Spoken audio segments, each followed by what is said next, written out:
ঈসা আলাইহিস সালামকে আল্লাহ তাআলা কেন আসমানে উঠিয়ে নিয়েছেন, আজ আমরা সে সম্পর্কে জানব। হযরত মরিয়ম এবং তার পুত্র হযরত ঈসা আলাইহিস সালাম একটি কুঠিরে বসবাস করছিলেন। একদিন হযরত মরিয়ম তার পুত্র হযরত ঈসা আলাইহিস সালামকে ফল আনতে বনে পাঠালেন। তখন কুঠিরে তিনি একা ছিলেন। এমন সময় মৃত্যুর ফেরেশতা হযরত আজরাইল আলাইহিস সালাম তার কাছে এলেন। হযরত মরিয়ম তাকে ভীষণ ভয়ঙ্কর রূপে দেখে আতঙ্কিত হয়ে জিজ্ঞাসা করলেন, কে আপনি? এখানে কেন এসেছেন? কি উদ্দেশ্যে এসেছেন? হযরত আজরাইল আলাইহিস সালাম জবাব দিলেন, আমি আজরাইল, আল্লাহর আদেশে আপনার প্রাণ নিতে এসেছি। আপনার দুনিয়ার জীবন শেষ হয়ে গিয়েছে, আপনি এখন পরপারে যাবার জন্য প্রস্তুত হন। আজরাইলের কথা শুনে বিমর্ষ হয়ে হযরত মরিয়ম বললেন, হে মৃত্যুর ফেরেশতা, আপনি দয়া করে আমাকে কিছুক্ষণ সময় দিন। আমি আমার প্রাণধিক পুত্রকে বাইরে পাঠিয়েছি। বিদায় নেওয়ার আগে তাকে একবার দেখে যেতে চাই এবং 2-4টি উপদেশ দিয়ে যেতে চাই। দয়া করে তাকে ফিরে আসা পর্যন্ত সুযোগ দিন, তারপর না হয় আমার প্রাণ নিয়ে নেবেন। হযরত আজরাইল আলাইহিস সালাম বললেন, হে ঈসার জননী, আমি এক মুহূর্ত দেরি করতে পারবো না, কারণ আল্লাহ তাআলা নির্ধারিত বিধান অনুযায়ী প্রতিটি প্রাণীর মৃত্যুর জন্য নির্দিষ্ট সময় আছে। যখন সেই সময় আসে তখন এক মুহূর্ত দেরি করা যায় না, আর এক মুহূর্ত আগে নেওয়া যায় না। আল্লাহর ঘোষণা শুনে হযরত মরিয়ম বললেন, আমি মৃত্যুকে ভয় করি না এবং আল্লাহর আদেশের বিরুদ্ধেও আমি কিছু বলতে চাই না। তবে দুঃখের বিষয়, শেষ মুহূর্তে আমার পুত্রকে কিছুই বলে যেতে পারলাম না। যাই হোক, আল্লাহ যা করেন তা মঙ্গলের জন্যই করেন। এরপর আজরাইল হযরত মরিয়মের প্রাণ কবজ করলেন। ইন্না লিল্লাহি ওয়া ইন্না ইলাইহি রাজিউন। হযরত মরিয়মের নিথর দেহ মাটিতে পড়ে রইল। কিছুক্ষণ পর হযরত ঈসা আলাইহিস সালাম বন থেকে ফলমূল নিয়ে ঘরে ফিরে এসে দেখলেন তার মা শুয়ে আছেন। তিনি ভাবলেন মা হয়তো ঘুমিয়ে আছেন। তিনি ডাকতে লাগলেন, কিন্তু কোনো সাড়া পেলেন না। তখন তিনি মাকে নাড়িয়ে দেখলেন এবং বুঝতে পারলেন তার মা দুনিয়া ছেড়ে চলে গিয়েছেন। মায়ের মৃত্যুতে হযরত ঈসা আলাইহিস সালাম প্রায় অস্থির হয়ে পড়লেন। তিনি সুখে দুঃখে কান্না করতে লাগলেন। তার হৃদয় বিদারক ক্রন্দনে পশু পাখিরাও কেঁদে উঠল। কিছুক্ষণ পর তিনি নিজেকে সামনে নিলেন এবং মায়ের দাফনের ব্যবস্থা করতে মনোযোগ দিলেন। কিন্তু মা পুত্র এমন জায়গায় বসবাস করতেন যেখানে কোনো লোকালয় ছিল না। তিনি কিছু লোক খুঁজতে বের হলেন। কিছু দূর যাওয়ার পর কয়েকজন লোকের সঙ্গে তার দেখা হলো। তারা তার দিকে আসছিলেন। হযরত ঈসা আলাইহিস সালাম তাদের কাছে মায়ের মৃত্যুর কথা জানালেন এবং দাফনের জন্য সাহায্য চাইলেন।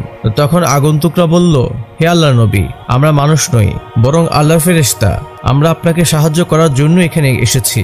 ফেরেশতারা জান্নাত থেকে কাফনের কাপড়, সুগন্ধি ও অন্যান্য প্রয়োজনীয় সামগ্রী নিয়ে এসেছিলেন। এরপর হযরত ঈসা আলাইহিস সালাম ফেরেশতাদের সহায়তায় মায়ের দাফন কাফন সম্পন্ন করলেন। দাফনের পর হযরত ঈসা আলাইহিস সালাম আল্লাহর দরবারে বললেন, হে আমার প্রতিপালক, তুমি তো আমাকে মৃত মানুষকে জীবিত করার ক্ষমতা দিয়েছ। আমার ইচ্ছে আমার মৃত মাতাকে একবার জীবিত করে তার সঙ্গে কিছু কথা বলি। আল্লাহ তাআলা তাকে অনুমতি দিলেন। তখন হযরত ঈসা আলাইহিস সালাম কুম বিইজনিল্লাহ বলে তার মাতাকে জীবিত করলেন এবং জিজ্ঞেস করলেন, হে আমার জননী, পৃথিবীতে কোন সময়টি আপনার কাছে সবচেয়ে কষ্টকর মনে হয়েছিল? তিনি বললেন, জান কবজের মুহূর্তটি আমার জীবনের সবচেয়ে কষ্টের সময় ছিল।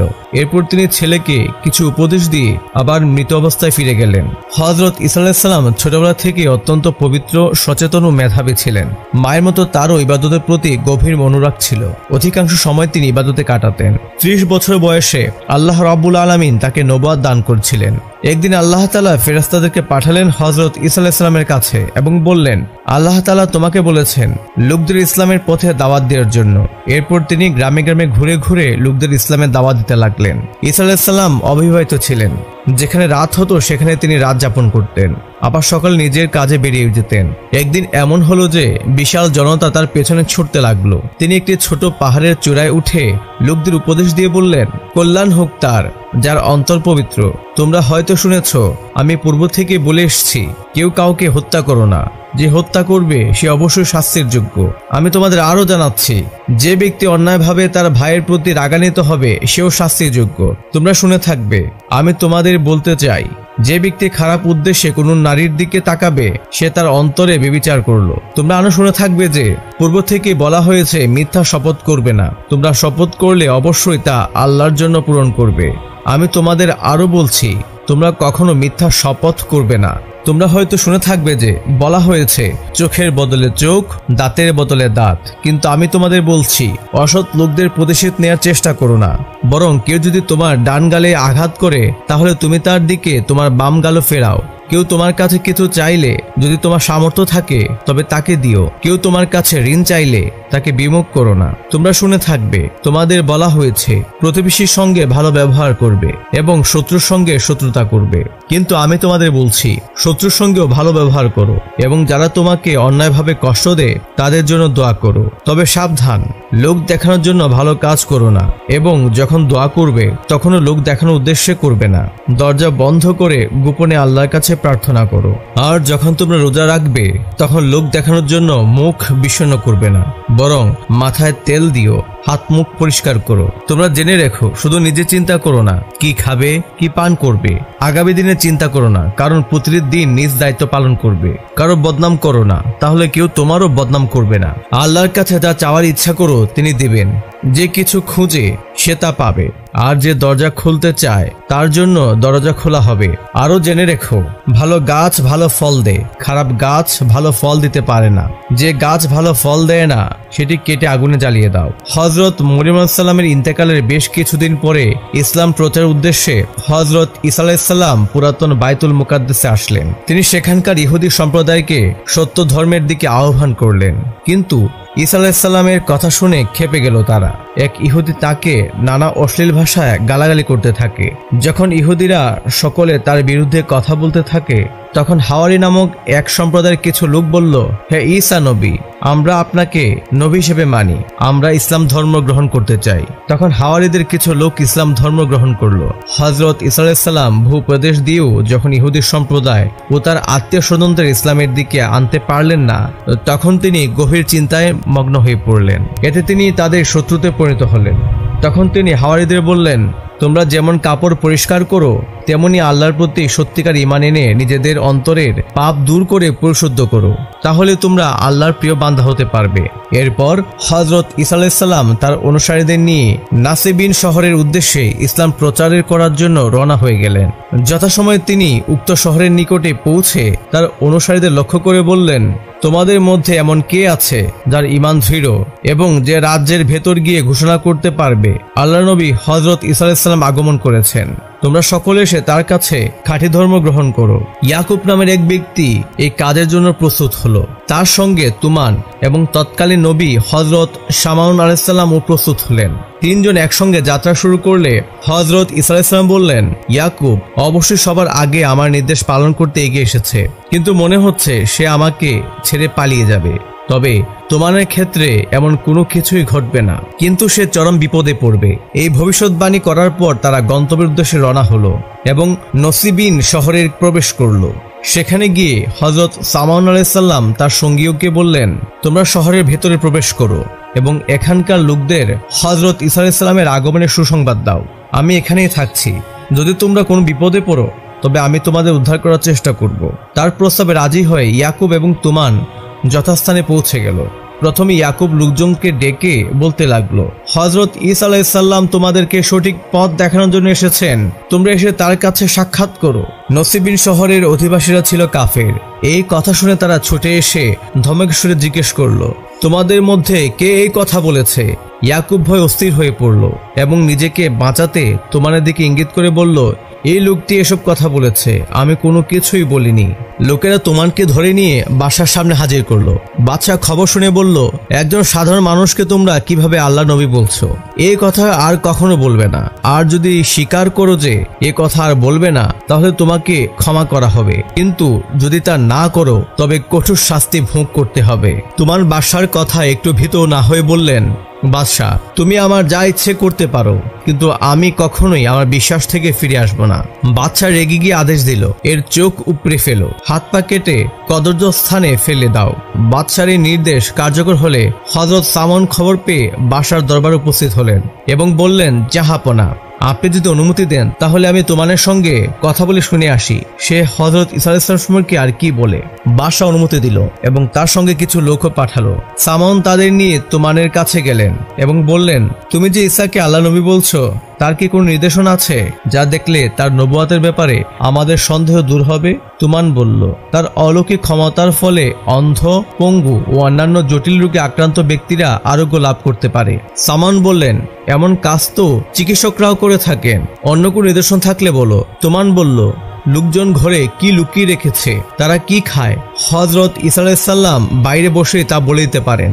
সামান বললেন, কিছু দক্ষ গণকও এমন অনুসন্ধান করতে পারে, এটি নবুয়াতের নিদর্শন নয়, অন্য কিছু থাকলে বলো। তুমান বলল, হযরত ঈসা আলাইহিস সালাম মাটি দিয়ে পাখি তৈরি করে তাতে ফুঁক দিলে তা জীবিত হয়ে উড়ে বেড়ায়। সামান বললেন, কিছু জাদুকরও এমন করে দেখাতে পারে, যদি অন্য কোনো অলৌকিক ঘটনা থাকে তাহলে তা বলতে পারো। তুমান বলল, হযরত ঈসা আলাইহিস সালাম আল্লাহর আদেশে মৃত ব্যক্তিকে জীবন দান করতে পারেন। এই কথা শুনে সামন বাদশার কাছে ফিরে গিয়ে বললেন, তুমান আমাকে হযরত ঈসা আলাইহিস সালামের এসব অলৌকিক ক্ষমতার কথা বলেছে, এমনকি তিনি আল্লাহর হুকুমে মৃত ব্যক্তিকেও জীবিত করতে পারেন। যদি এ কথা সত্য হয় তাহলে নিশ্চয়ই তিনি আল্লাহর নবী, তাতে আর কোনো সন্দেহের অবকাশ নেই। জাদুকরেরা অনেক কিছু দেখাতে পারে, কিন্তু তারা কখনোই মৃত ব্যক্তিকে জীবিত করতে পারে না। তখন বাদশা বললেন, ঈসাকে আমার দরবারে নিয়ে এসো, যদি দেখা যায় যে সত্যি সে মৃত ব্যক্তিকে জীবিত করতে পারে তাহলে আমি তাকে সত্য নবী হিসেবে মেনে নিব। হযরত সামান আলাইহিস সালাম তখন হযরত ঈসা আলাইহিস সালামের কাছে গেলেন এবং তাকে নিয়ে বাদশার দরবারের উদ্দেশ্যে রওনা হলেন। পথে তিনি বললেন, হে আল্লাহ নবী, আপনাদের সব মুজিজার কথা বাদশার কাছে বলা হয়েছে, সেগুলো অবশ্যই তার সামনে দেখাতে হবে, নতুবা সে আপনাকেও আমাকে হত্যা করতে পারে। হযরত ঈসা আলাইহিস সালাম বললেন, আগে বলো কি নিদর্শন দেখাবো। সামান বললেন, বাদশা তুমানের চোখ তুলে ফেলেছে এবং তার হাত পা কেটে দিয়েছে, প্রথমে তাকে সুস্থ করতে হবে, তারপর বাদশাদের নিদর্শন দেখতে চান তা দেখাতে হবে। হযরত ঈসা আলাইহিস সালাম তুমানের কাছে গেলেন এবং আল্লাহর নাম নিয়ে তার হাত দিয়ে তুমানের হাত পা ও চোখ স্পর্শ করলেন। সঙ্গে সঙ্গে তার কাটা হাত পা ও উপরে ফেলা চোখ আগের মতো ঠিক হয়ে গেল। এরপর হযরত ঈসা আলাইহিস সালাম সামনের সঙ্গে বাদশার দরবারে এলেন। সেখানে তিনি একে একে সব অলৌকিক নিদর্শন প্রদর্শন করলেন। নসিবিন শহরের অসংখ্য রোগীকে তিনি আল্লাহর ইচ্ছায় মুহূর্তের মধ্যে সুস্থ করে দিলেন।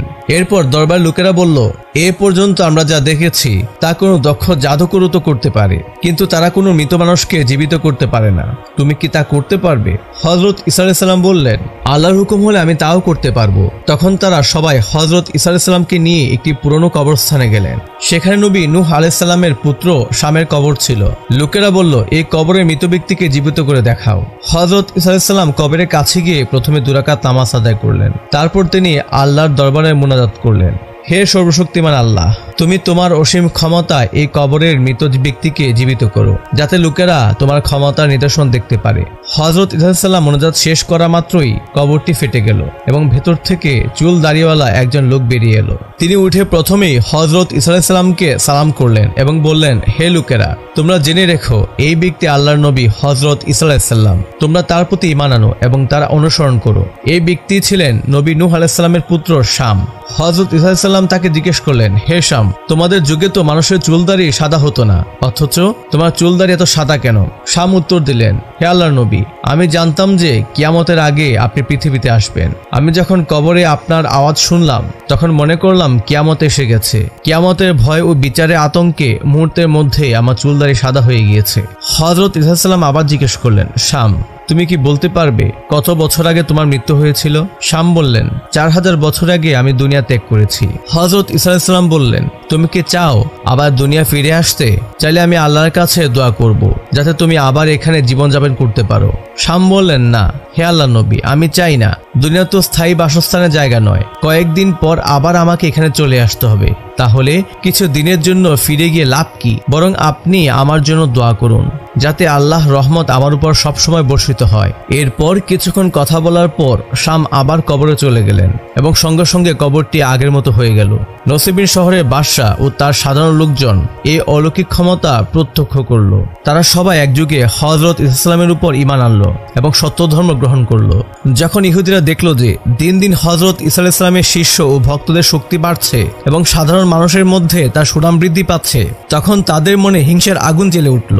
তারা ভাবল, হযরত ঈসা আলাইহিস সালামকে হত্যা করা ছাড়া আর কোনো উপায় নেই তাদের। তারা সিদ্ধান্ত নিল যে বাদশাকে তার বিরুদ্ধে উস্কে দিতে হবে, যেন সে নিজেই ঈসাকে হত্যা করে। সে সময়কার গভর্নর ছিল এক ইহুদি ব্যক্তি, যার নাম ছিল ফালাতিস। ইহুদিরা গভর্নরের দরবারে গিয়ে বলল, এই ঈসা শুধু আমাদের জন্য নয়, তোমার রাজ্যের জন্য ভয়ঙ্কর হয়ে উঠেছে। যদি তাকে শেষ করা না যায় তাহলে শুধু আমাদের ধর্মই ধ্বংস হবে না, বরং তোমার রাজত্ব শেষ হয়ে যাবে। সে অলৌকিক কিছু দেখিয়ে সাধারণ মানুষকে বিভ্রান্ত করছে এবং তার মূল উদ্দেশ্য হচ্ছে বনী ইসরায়েলদের রাজা হওয়া, যদি এখনই তাকে থামানো না যায় তাহলে পরে কিছুই করা সম্ভব হবে না।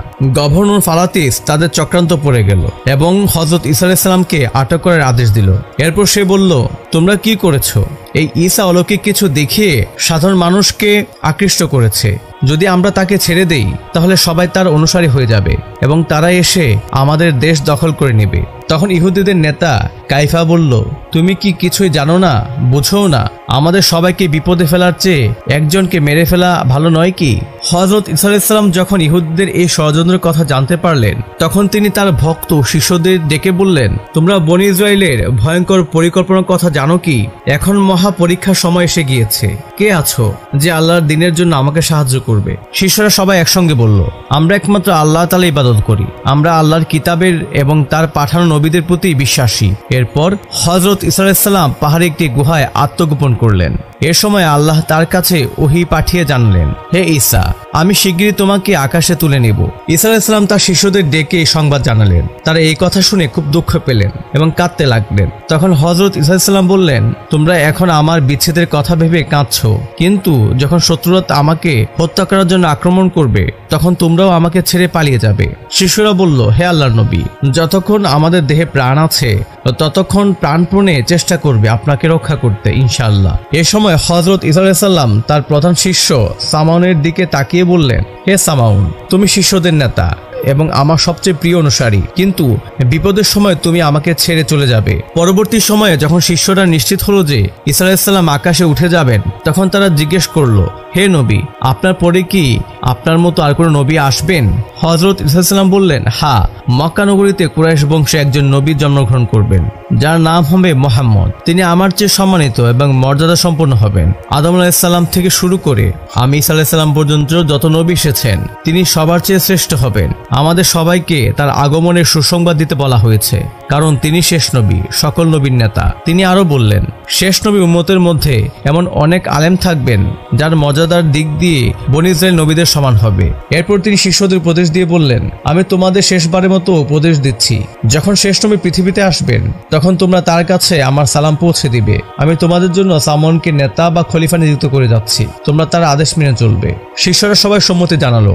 এরপর হযরত ঈসা আলাইহিস সালাম বললেন, আমি চলে যাওয়ার পর আল্লাহ তোমাদের এমন জ্ঞান দেবেন যাতে তোমরা বিভিন্ন জাতির ভাষা বুঝতে পারবে। তখন তোমরা মানুষকে সত্যের পথে ডাকবে এবং যখন শেষ নবী আসবেন তখন তার অনুসরণ করবে। অন্যদিকে ইহুদিরা হযরত ঈসা আলাইহিস সালামকে হত্যার জন্য গোপনে ষড়যন্ত্র করতে লাগলো। তখন আল্লাহ ওহীর মাধ্যমে হযরত ঈসা আলাইহিস সালামকে জানালেন, হে প্রিয় নবী, শত্রুদের হাত থেকে আমি শিগগিরই তোমাকে আকাশে তুলে নিব।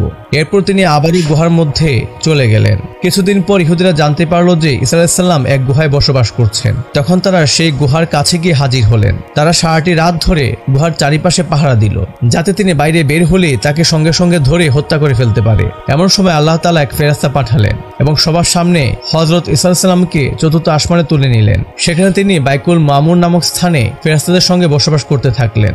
বর্তমানে তিনি সেখানে আছেন এবং কিয়ামতের আগে আল্লাহ তাআলা তাকে আবার পৃথিবীতে পাঠাবেন। সুবহানাল্লাহ, সুবহানাল্লাহ। একদিন এমন হলো যে বিশাল জনতা তার পেছনে ছুটতে লাগলো। তিনি একটি ছোট পাহাড়ের চূড়ায় উঠে লোকদের উপদেশ দিয়ে বললেন, কল্যাণ হোক তার যার অন্তর পবিত্র। তোমরা হয়তো শুনেছ, আমি পূর্ব থেকে বলে এসেছি, কেউ কাউকে হত্যা করো না। যে হত্যা করবে সে অবশ্যই শাস্তির যোগ্য। আমি তোমাদের আরো জানাচ্ছি, যে ব্যক্তি অন্যায়ভাবে তার ভাইয়ের প্রতি রাগান্বিত হবে সেও শাস্তির যোগ্য। তোমরা শুনে থাকবে। আমি তোমাদের বলতে চাই, যে ব্যক্তি খারাপ উদ্দেশ্যে কোনো নারীর দিকে তাকাবে সে তার অন্তরে ব্যভিচার করলো। তোমরা আরো শুনে থাকবে যে পূর্ব থেকে বলা হয়েছে মিথ্যা শপথ করবে না। তোমরা শপথ করলে অবশ্যই তা আল্লাহর জন্য পূরণ করবে। আমি তোমাদের আরো বলছি, তোমরা কখনো মিথ্যা শপথ করবে না।